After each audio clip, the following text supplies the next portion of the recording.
Ils étaient nombreux, ces républicains, à Toulon. Sur Toulon même, il y avait au moins une vingtaine de personnes qui ont bougé, quoi. Oui. Notamment Fulcran Suchet, qui a été maire, le premier maire socialiste de Toulon, il s'appelait Fulcran Suchet. Fulcran.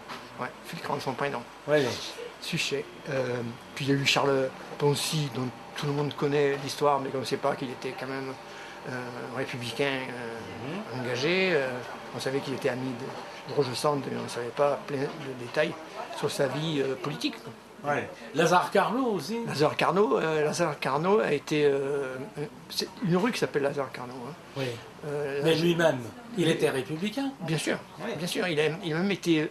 Plus tard, il a été fait comte d'Empire, mais il n'a jamais porté le titre. Il n'a jamais voulu porter le titre. Oui. Pourquoi? Parce qu'il a été républicain. Ah oui, d'accord. Oui. C'était... Quand il s'est engagé, il a voté la mort de Danton. Enfin, c'était... Oui, il risquait sa tête. Voilà. Après, il voulait pas se et mettre comme il a en voté évidence. la mort de Louis XVI, Oui. au retour de Louis XVIII, il a quitté la France, quoi, parce qu'il il est considéré comme un régicide. Oui, d'accord, très bien. Alors vous êtes historien, vous êtes... Moi, j'ai eu une très bonne formation d'histoire au lycée Rouguère, et je me suis toujours passionné, de tout gamin, je me suis passionné pour l'histoire. Et chaque fois, j'essaye de croiser les informations. Parce que souvent, tel historien il n'aime pas tel personnage et ne va dire que ce qu'il a envie de lui dire, de mauvais sur lui. Ouais. Il dira pas. Alors que moi, je dis tout.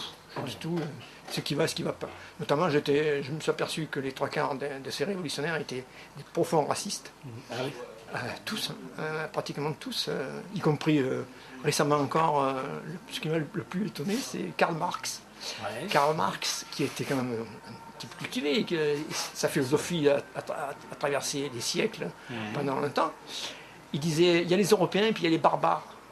Ah ouais. Oui, c'est... à l'heure actuelle, il serait en prison. Quoi, ah bah oui, on n'y pardonnerait pas. Alors, il y avait bien sûr, il y avait Garibaldi. Oui, Garibaldi. Alors là, Garibaldi, c'est presque, pour moi, c'est presque une mission familiale, parce que je suis arrière-petit-fils et petit-fils d'officiers garibaldiens. Ah oui, d'accord, très bien. Donc je me suis fait un plaisir de parler de Garibaldi, qui a été d'ailleurs toulonnais d'honneur. Déjà en 1871, il a été fait toulonnais d'honneur, parce qu'il était parti contre les Prussiens. Il avait organisé un régiment, les Garibaldiens, il est parti contre les Prussiens, et même il a donné beaucoup de dégâts à l'armée prussienne à cette époque-là. Chaque quartier de Toulon avait sa propre histoire. Voilà. Et que sûr.